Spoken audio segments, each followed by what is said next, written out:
Naam, Mwenyezi Mungu Subhanahu wa Ta'ala aliposema katika sura Al-Isra, A'udhu billahi minash shaitani rajim, wa qadha rabbuka alla ta'budu illa iyyah.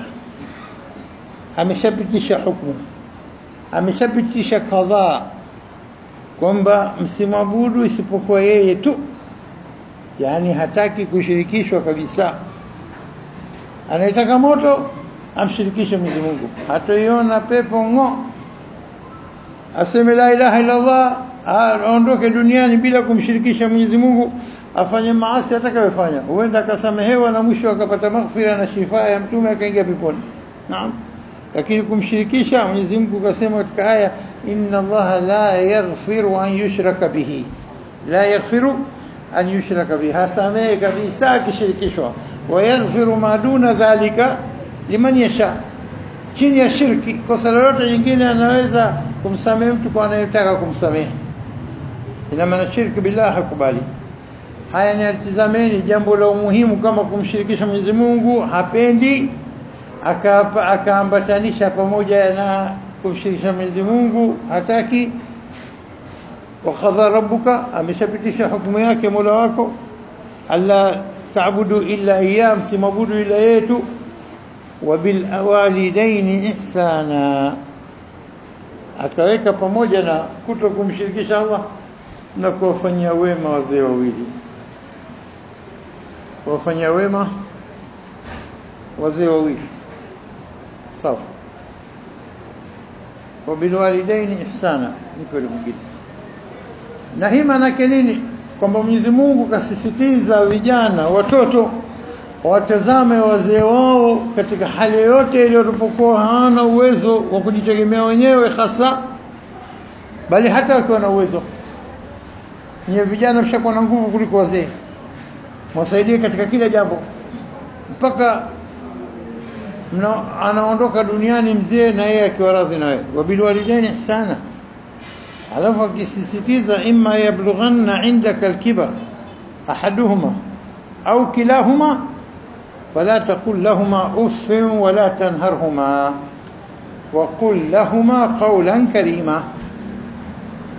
Baada kusema kwamba wazee wawili mwafanyie wema, akasema wanapofika utu uzimani, ahaduhuma, mojawapo, au kilahuma, wote wawili, baba na mama, fala taqul lahuma uffin, usije mkaambia hata neno dogo kabisa. Wewe mtoto kaniletee maji, haya hanitoshi kaniongeze, na huyu baba ishi kutuma, hilo kubwa hilo, ile kufanya kama nafyonza hivi ya nini, kubwa pia hilo. Akasema kimoyo moyo wala sisikike, akatunisha uso yote katika nini, siseme hata ile neno dogo kabisa ambalo halikeri, lakini hata hilo ukisema basi Mwenyezi Mungu ameghadhibika nawe. Wala taqul lahuma uff, ile uff manake hachoki nayo mzee kutuma, si ndo manake wala taqul lahuma uff. Yani wazee wawili wanapokuwa watu wazima wanakuwa wakati wa udhaifu, utuzima ule umesababisha na hao wadogo kukua mpaka wakawa na nguvu katika qimma ya upeo wa nguvu zao. Mzee akiwa miaka 65 70, kijana sio katika 30 35 40, si katika nguvu na vyeo vikubwa kazini, mishahara mikubwa, kibri na kuishaingia, sio? Kwa hivyo ndio kusema kwamba wanapofika ukubwani wazee, imma yablughanna indak alkibar, wanapofika ukubwani, ahaduhuma, ikiwa mmoja wawili, au kilahuma, au wote wawili, wanapofikia ukubwani, wewe ndio una nguvu, wewe ndio mwenye kulisha katika nyumba. Wazee hana kazi, wamekaa nyumbani.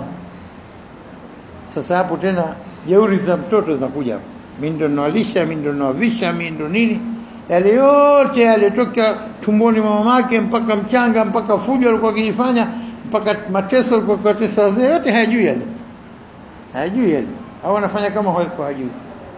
Basi ndio anahimizwa mtu, wala taqul lahuma uffin wala tanharhuma, wala sakaripia na kuotolea kali, wa qul lahuma, na uambie wakati unapozungumza nao, qawlan karima, maneno mazuri, maneno heshima, maneno adabu. Alafu isitoshe aya inafuatia sasa, wakhfidh lahuma janaha dhulli min arrahma, washushie junah, yani mbawa, washushie mbawa za nini, za udhalilifu zilizojaa rehema ndani yake. Wakhfidh lahuma janaha dhulli min arrahma, yani nini? Uwe ni mwenye kuwa na rehema kuliko watoto wao. Tazama kisa cha yule aliokuwa akiwalisha, akitoka shambani kufanya kazi, akija nyumbani huwatengezea maziwa wazee wake wakanywa, alafu baadaye ndo walisha watoto. Apige kelele, mtapiga kelele mpaka mtachoka, mpaka wazee wangu baba na mama wanywe. Siku hiyo kaja akakuta wazee wamelala. Kuamsha, inafaa kuamsha? La, haifai. Sababu watoto wapiga kelele wana njaa. Mtaka hivyo, sikupeni maziwa mpaka wazee wangu wanywe kwanza, nitasubiri mpaka waamke. Akakaa watoto wapiga kelele, wazee wamelala, mpaka alipoamka akasogezea maziwa wakanywa baba na mama, halafu akaenda kufanyisha. Hii ndio nini? Albir bilwalidain, kufanyia wema nini wazee wawili. Wala tanharhuma wa qul lahumā qawlan karīma wakhfidh lahumā janāha adh-dhulli min ar-rahma wa qul, Mwenyezi Mungu anawaambia semeni, rabbirhamhuma kama rabbayani saghira wa qul rabbirhamhuma, la jinsa, wa qul rabbirhamhuma kama rabbayani saghira.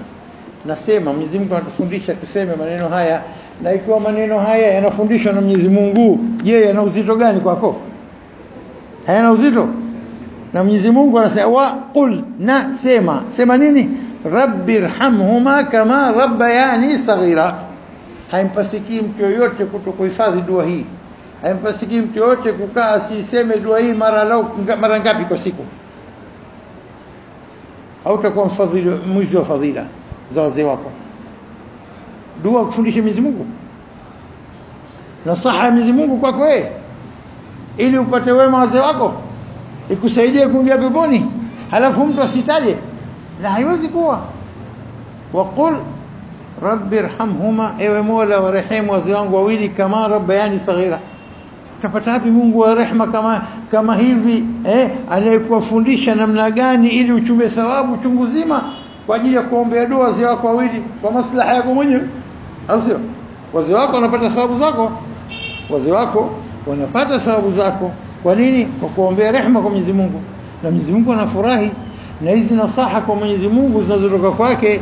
Hiyo sura nakusomea katika Isra, ukitazama katika Luqmani pia, Luqmani anamfundisha mwanawe, anamfundisha nini? Luqmani ni mtu aliyepewa hikma na Mwenyezi Mungu, sivyo? Na katika hikma ile kama alivyosema kwanza, wa laqad atayna Luqmana al-hikma an ishkur lillah. Hikma ya Luqmani ya kujua kwamba shukrani kwa Mwenyezi Mungu ni jambo la mwanzo, kusema alhamdulillah wa shukrillah. Kwa sababu mtu akimshukuru Mwenyezi Mungu, nani mwenye kupata faida? Mwenyezi Mungu? La, abadan. Waman yashkuru fa innama yashkuru li nafsi, mwenye kushukuru anajishukuria nafsi yake, sio? Waman kafar, na anayekataa akapinga, fa inna Allah ghaniyun hamid, Mwenyezi Mungu mkwasi, Mwenyezi Mungu mtajiri, hataki msaada wa mtu yote katika viumbe vyake, na hamidi, mwenye kuhimidiwa. Kwa nini umhimidi? Hapo tazama nasaha ya Luqman Hakim, alipewa hikma na Mwenyezi Mungu. Wa idh qala Luqman libnihi wa huwa ya'idhu, tazama wakati Luqmani alipokuwa akimwambia mwanawe na huku akimpa mawaidha, anaambia ya bunayya, ya mtoto wangu, la tushrik billah, usimshirikishe Allah, inna shirka la dhulmun adhim, hakika kumshirikisha Mwenyezi Mungu ni dhulma kubwa, na dhulma nafsi yako kuipeleka motoni milele. Rasul hikma yote makhafat Allah, hikma ya hali ya juu kabisa kumwogopa Allah. na kumogopa Allah kitu cha mwanzo mbele kutokumshirikisha na kutii amri zake.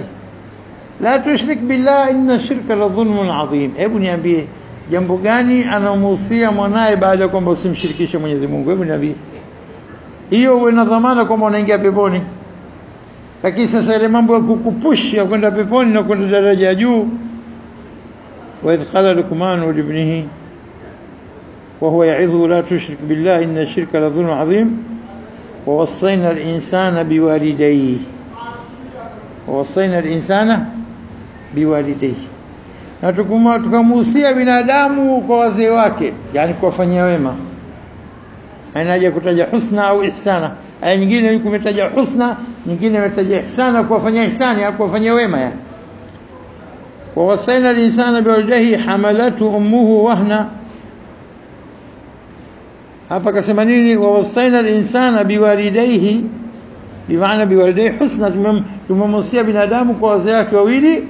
Al-insan, mtu, tumemuhusia Allah na wazee wake wawili. Kule nyingine tumeona mwanzo wa qadha rabbuka alla ta'budu illa iyyahu wa bil walidaini ihsana, na tutasoma aya nyingine pia baadaye. Lakini hapa wawasaina al-insana biwalidayhi, kwamba wafanye wema. Kwa nini? Kwa sababu hamalathu, kataja walidayhi baba na mama, lakini kachukua lilokuwa zito zaidi mama, tabu lipata. Hamalathu, huyu mama kambeba ummuhu, hamalathu wahnan ala wahn, shida juu ya shida, tabu juu ya tabu, udhaifu juu ya udhaifu. Au uongo je? Miezi 9 Mwenyezi Mungu anasema wahnan ala wahn, paka hali yake dhaifu, anajikokota, hawezi hata kwenda kidogo kidogo, kupeleka choni, kurudi kitandani akapumzika. Kazi shida, na mtoto kabebwa tumboni miezi mingapi? Adhabu nipata, hana raha ya kula, wakati mwingine hana raha hata kulala, tabu, mpaka namtua mtoto wahnan ala wahn.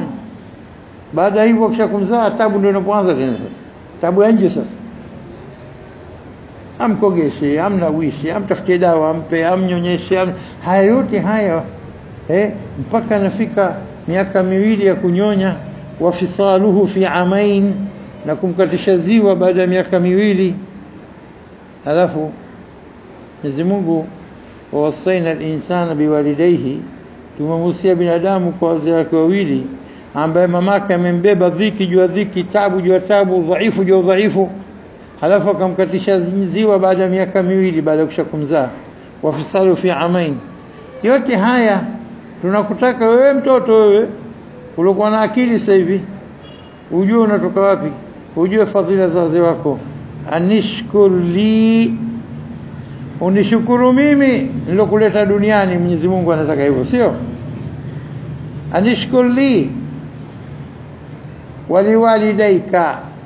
Hebu tazama kule tumesema wa qadha rabbuka alla ta'budu illa iyyah wa bil walidayni ihsana. Ameshapitisha hukumu Mwenyezi Mungu, msimabudu ila yeye, na wazee wawili wafanye ihsani, wafanye wema. Hapa anasema nini? Tunamuhusia binadamu anishukuru li, unishukuru mimi Mwenyezi Mungu kwa kusema alhamdulillah, au sio? Waliwalidayka, na babako na mamako na wazee wako wawili, nishukuru mimi wa pamoja na. Unaona pamoja wa hii pamoja nini? Namna gani ametukuza shukrani za wazee wawili, hata kazikurubisha kaweka pamoja na shukrani ya Mwenyezi Mungu. Sisi mfahamu hapa kauli hii inapokuja anishkur li, wasia wangu kwa hao vijana waliolelewa na wazee wao wakawa na nguvu zao sasa hivi, wanishukuru mimi kwa kuleta duniani, kwa kuwapa hidayah, kwa sio yote haya, lakini nataka iambatane shukrani yao juu yangu mimi. Na wewe unaambiwa wenyewe kijana, waliwalidayka, na babako na mamako, wazee wako wawili pamoja washukuru. Shukrani ya Mwenyezi Mungu na wazee wawili. Hebu tazama heshima ya wazee wawili walivyopewa, heshima kubwa sana. Waliwalidayka, na wazee wako wawili. Halafu kwa nini anaambiwa kijana huyu anapewa nasaha na Luqmani, huyu mwanawe anaambia ilayya al-masir, ilayya al-masir, mwisho wako utarudi kwangu. Utakuja kusema nini wewe? Jiandae katika maneno utakayosema utapokuja kwangu, Mwenyezi Mungu anamwambia, au sio? Kwa hivyo hapa tunaona namna gani wazee wawili walikuwa na umuhimu wao, namna gani Mwenyezi Mungu alivyowatukuza lau kama si kutukuzwa hivi na Mwenyezi Mungu na kuwahimiza watoto watazame wazee siku zote wangelipata tabu. Tazama nchi ambazo hawashughuliki na mambo haya, wazee wakishafika umri wanaenda kutupa nyumba za wazee, au sivyo? Nyumba za wazee, mtoto anakula life tu, hata habari hana kama na babake yuko katika nyumba ya wazee au mamake yuko katika nyumba ya wazee, wala hajali. Anakwenda kumtembelea mara moja katika mwaka. Na sherehe yote kwa muhimu kwa ndio sherehe anaenda kumtembelea kwa mwaka mara moja. Hebu niambie, hiyo ndio fadhila ya kulelewa na kwa alafu anatupa mna hivi. Watu wanaishi wala hajali. Anakufa mtu ataja kama mamake au babake kafa katika nyumba ya wazee kule. Anakuja kusikia baada ya siku 2-3 ametoka katika mochari, anangojea wazee watoto wake wako wapi wajulikane mpaka wapatikane. Ndio akamziki. Astaghfirullah. Mwenyezi Mungu anatufundisha katika aya za Qur'ani kwamba siku hiyo yubassarunahum yawaddu almujrimu law yaftadi min adhabi yawmidhin, watazama adhabu ilivyokaa siku hiyo. Anataka yule mkosefu mujrim alofanya maovu, moto na msubiri, anatamani yawaddu almujrim law yaftadi, atoe fidia min adhabi yawmidhin, kwa adhabu ya siku hiyo. Atoe fidia ni bibanihi, kwa mwanawe. Nitamtoa mwanangu ili nitoke katika moto. Fidia yake atakumtoa mwanawe mwangu bibanihi, alafu wa sahibati, mkewe anataka kumtoa, wa banihi bibani wa sahibati, wa akhi, na ndugu yake, bali wa fasilati allati tuwi, na ukoo wake wote ambao wewe uko katika ukoo wote wanakuja kujitoa muhanga. Leo hata wote wangekuwa wako tayari kujitoa muhanga, basi hata wa man fil ardi jami'an, na watu wote wa duniani wangekuwa wote pamoja, hata yunji wa fasilati tunji wa man fil ardi jami'an thumma, ikisha yunji au koke na moto, ataambua kalla, wote kuwaleta au utaokoka, utaingia tu kwenye moto. Kalla innaha ladha. Katika kutaja watu ambao wanaleta baba na mama hawajatiwa katika listi, atamleta mkewe, mwanawe, mkewe, kakake, ukoo wake, lakini baba subutu aseme ya Rab, nitamleta babangu na mamangu atoe fidia badala yangu. Hiyo ndo fadhila zake mzee kukulea, leo utakumtoa fidia? Namna gani? Hata Mwenyezi Mungu anaghadhibika naye, hamtaji. Atataja kila mtu. Nitamleta mwanangu wewe fidia nitoke motoni huko, hakuna. Nitamleta mke wangu, nitaleta kakangu, nitaleta jamaa zangu, hakuna. Yote hakuna. Kalla innaha ladha, moto tu, na zaata lishawa, wenye kuunguza. Na ukitizama katika nasaha za Mwenyezi Mungu, hii Qur'ani unaposoma ukatizama yaliyoandikwa katika Qur'ani, ndio muhimu sana ujue nini Mwenyezi Mungu anataka kwetu, nini anatuambia, nasaha gani anatupa. Leo ukienda katika aya ya 15 katika surati al-Ahqaf juzu ya 26, wawasaina al-insana, tumemusia binadamu. Nasaha kutoka kwa nani hizi? Kwa Allah. Anamusia nani? Binadamu. Wawasaina al-insana biwalidayhi, kwa wazee wake wawili, ihsana, awafanyie wema. Ihsana, awafanyie nini? Awafanyie wema. Hamalatu ummuhu, haya ndio tunasoma sasa hivi kwa Luqman, sura Luqman, kambeba mamake wahnan ala wahn, kule udhaifu juu udhaifu, hapa kurhan. Hamalatu ummuhu kurhan wa wada'athu kurhan, amembeba mimba kwa tabu na kwa karaha na shida na tabu, ndio ile kama wahna. Wa wada'athu, na kamtoa tumboni na kamzaa kurhan, kwa shida na udhaifu na tabu. Wa hamluhu wa fisaluhu 30 shahra, na mimba kuibeba ile mpaka fisalu, kumkatisha ziwa, miezi mingapi? Miezi 30. Miezi 30. Na kule tumesema fisaluhu fi amain. Wa fisaluhu, fisal manake kumkatisha mtoto kunyonya, basi tena kunyonya maziwa. Miaka mingapi mtoto? miaka miwili, wa fisaluhu fi amain. Sawa. Halafu akasema tena hapa wa hamluhu wa fisaluhu miezi mingapi? 30 shahra, miezi 30. Yani ikiwa mtoto wa miezi 9, imebakia ngapi katika 30? Miezi 21, sio? Mtoto akipata miezi 21 si neno maziwa. Sawa. Lakini kule imetoka amri pia mpaka miezi 24 fi amain, miaka miwili. Tena sije katumika January February, itumike Rabiul Awwal, Rabiul Akhir, Ramadhan, Shaaban, Ramadhan, Shawwal, Dhulqa'da. Sawa. Pia isitoshe, ikiwa mtoto anaweza kunyonyeshwa kwa 24 shahri, miezi 24, ina maana kwamba katika kubeba mimba mpaka kumkatisha ziwa miezi 30, ukitoa miezi 24 ya kunyonyesha baki miezi mingapi? Miezi 6, au sio? Ina maana kwamba miezi 6 mtoto anaweza kunyonyeshwa, anaweza kuzaliwa. Sisi tunajua sana miezi 7 anazaliwa na miezi 9, au sio? Miezi 7 premature anakuwa mtoto hajafikia muda.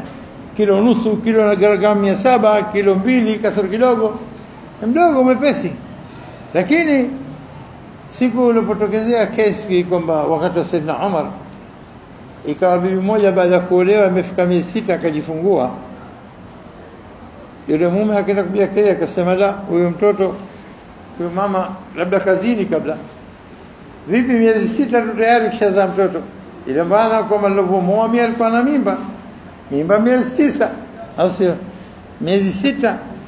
Ikawa Saidna Umar atakupitisha hukumu ya zina, lakini sasa basi lazima achukue mashura, istishara. Akamuuliza Saidna Ali kesi, akamwambia la, mtoto wake wa halali, mtoto wake wa halali ndio miezi 6, lakini ndio miezi 6. Kwani huko aya imesema nini? Hamalatu ummu wa hadha ala wahni wa fisaluhu fi amain, na kukatiliziwa miezi mingapi? 24. Na huko kasema hamluhu wa fisaluhu 30 shahra, mimba kubeba pamoja na kumkatishiwa miezi 30, na imeruhusiwa kumnyonyesha mpaka miezi mingapi? 24. Ina maana mtoto miezi 6 anaweza kuzaliwa. Akasema alhamdulillah, katika kuwepo kwangu mimi yuko Saidna Ali, ama ingekuwa nilikuwa nimepotea nikahukumu kitu kwa ujinga. Umar Khattab kasema, subhanallah. Kwa hivyo hapa katika aya hii wa hamluha fi 30 shahra hatta idha balagha ashuddahu, anapofika katika nguvu zake za ujana, halafu baadaye kaendelea katika nguvu zile, wa balagha 40 sana. Na kama kwamba aya hii inatufundisha kwamba kufika miaka 40 inasababisha mtu kwa akili yake imebaligh, imefikia katika qimma ya nini? Ya ufahamu. Inakuwa kishapata experience katika ulimwengu, kishapata elimu ya kutosha, kishaona mengi. Kwa hivyo yuko katika nini? Katika hali ya top tena. Akipindukia hapo tena anaanza nini? Anarejea udhaifu wa mwanzo. Anarejea udhaifu kama alivyokuwa mdogo. Subhanallah. Hata idha balagha 40 sana, anapofika miaka 40, qala hiyo wasaina al-insana, Mwenyezi Mungu anasema mwenyewe tumemhusia binadamu, anapofika miaka 40 kasema, rabbi auzi'ni an ashkura ni'mataka allati an'amta alayya wa ala walidayya wa an a'mala salihan tardah wa aslih li fi dhurriyyati inni tubtu ilayka wa inni minal muslimin. Tazama dua anayoomba mtu, Mwenyezi Mungu anamfundisha anapofika miaka 40 akasema nini? auzi'ni an ashkura, nipe fursa ya Rabb nishukuru neema yako, allati an'amta alayya, ile ulioneemesha mimi, wa ala walidayya, na naombea dua zake na neema uliowapa wazee wangu wawili. Shukrani hii special kwa ajili yake mwenyewe na wazee wake wawili. Siku zote Mwenyezi Mungu anatupeleka kwenye nini? Kwenye kufanya uwema kwa ajili ya wazee wawili katika ayati mbalimbali kutazama. Na nyinginezo namna gani wazee wanapokuwa nini? Wanapohitajia msaada wa mtu sana. Asifikirie mtu anapokuwa na wazee wake nyumbani kama kwamba ni mzigo tu kwa nyumbani, bali wahisishe kwamba wao wana manufaa katika nyumba, wao wakutegemewa katika nasaha, wakushauriwa, wakupewa fursa watoe fikra zao, kwa sababu wameona wengi wazee wanaweza kusaidia katika mambo mengi. Kwa hivyo hasa vijana wanapokuwa na wazee majumbani mwao, lazima wawekee heshima yote. Mtu mmoja alikuwa akiwazuru wazee wake mara 2 kwa siku, jua makazi yote, msomi na makazi chungu zima, lakini mara 2 lazima atimize. Anakwenda mara 2, na baada ya kufa kwake akawa anajuta, kwa nini sifanya leo mara 3? Kwa nini sifanya kwenda kuwazuru wazee mara 3? Na hii ya kuonesha kwamba nini, kadri utakofanyia wazee watapoondoka, ukapitia keseti yako ya life yako na wazee wako, ukatazama yale uliyofanya na yale uliyoacha kuyafanya, yanakuja majuto baadaye. Kwa nini siwafanyia wazee wangu hivi? Kwa nini siwafanyia wazee wangu hivi? Wazee wenu ndio pepo zenu. Wazee wenu ndio nini? Ndio pepo zenu. Na wakiondoka wazee, hakuna kitu cha kurejesha tena. Dunia shakupotea. Pepo yako imeshakuondoka. Ilobakia jitihada ndogo ya upande, jitihada kubwa uhangaike pepo. Lakini wale waliokuwa sababu wa kukutia peponi wameshaondoka. Wale wao watu watakaowahi wazee wao wakiwa watu wazima katika majumba yao, halafu wasio wao ndio sababu wakawatia hao peponi. Haikufanya mambo mpaka wakaghadhibika na watoto wakawalaani au wakawazee, Mwenyezi Mungu akawahukumia vijana, akawahukumia kuwatia motoni kwa sababu ya kutokuwafanyia wema wazee wawili. Kuna mtu mmoja alikuwa yeye anakwenda anamuuliza mzee wake maswala ya dini, na mzee wake alim na yeye mwenyewe alim kuliko babake, lakini alikuwa anakwenda kumuuliza maswala na anajua jawabu vizuri, halafu anaisha shukrani kwa kuniongoza wewe. Wanamuuliza sasa, wewe mmoja kutoa fatwa unashindwa swala kama hilo? Ambela najua zaidi kwa babako, lakini wacha nimhisishe kwamba yeye wa kutegemewa, nimhisishe kwamba yeye ana thamani, ni awe na hisia kwamba naona mimi nategemewa na na thamani, tena naona natoa amri na kuelekeza watu bado wananihitajia. Muhisi kwamba, muhisishe kwamba nini, yuko hai bado, kwa sababu mzee kama huyu unamweza ukamua hata wakati si wake. Unaposhauriana naye unamfanya hisi kwamba yeye mazala hayyan, yuko hai bado. Lakini kwa shughuli na hisia kama hii hamna, mzee anaweza kuwa hai lakini anapotengwa na kutokushughulikiwa, kama kwamba nahisi ndo maiti kakaa, hakuna mmoja anamshughulikia wala kumuuliza, mzee mwacha akae chumbani kwake huko, anani kufanya, wacha sisi tukatembee. Anafungua mlango nje, anaacha peke yake ndani. Si ndio unapotokezea jamani? Ndio unapotokezea jamani. Kwa hivyo hapa darasa yetu sasa hivi tutamaliza ukisema kwamba wazee waweke mbele, wala asije kwa ikatokezea jambo lote ikakufanya wewe uregeze kamba na kugeuza nini fikra zako, hasa unapokuwa mshaoa, ikawa mke akakuathiri, ukaweza ukatoa thamani ya wazee wako katika moyo wako kwa kuendekeza na kuridhisha wake ambao siku hizi wanapenda sana kujiona muhimu kuliko wazee wa mtu. Naam. Ikiwa leo hujajiwahi ukachukua thawabu zako kwa wazee wako, utakuja siku utataka kuwepo wazee wako, hakuna kukujibu, wazee wako wameshaondoka. Utakuja kutafuta pepo na wewe kwa njia ya wazee wako, yabakia majuto tu. Kila dakika uliowaghadhibisha wazee na kuwakera na kuwatesa na kuwafanya yote, itakuwa majuto tu, bali huenda ukakuta na wewe kwako watoto wako kufanya wewe kama ulivyofanya wazee wako. Aljaza min jinsi al-amal, nalipo jaza kwa mujibu wa amali uliyofanya. Kwa hivyo wazee umri wao mdogo, wakishapita na wamepita, umri wao ni ghali kuliko chochote kile. kuwaghadhibisha na kuwakera na kuwatesa na kuadhibu. Haya yote haya ni mtu kujitesa mwenyewe tu, kwa sababu mateso haya yatakufika na wewe, bali na moto unakusubiri huko. Allah katika wazee wakusikilizwa na kupewa fursa kama ni wazee, kwa ili jitihada kubwa ulichukua kwa ajili yako ukafika hapo ulipofika.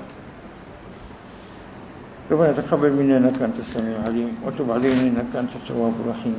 ربنا اتنا في الدنيا حسنه وفي الاخره حسنه وقنا عذاب النار. وصلى الله على محمد النبي الأمي وعلى اله وصحبه وسلم. الحمد لله.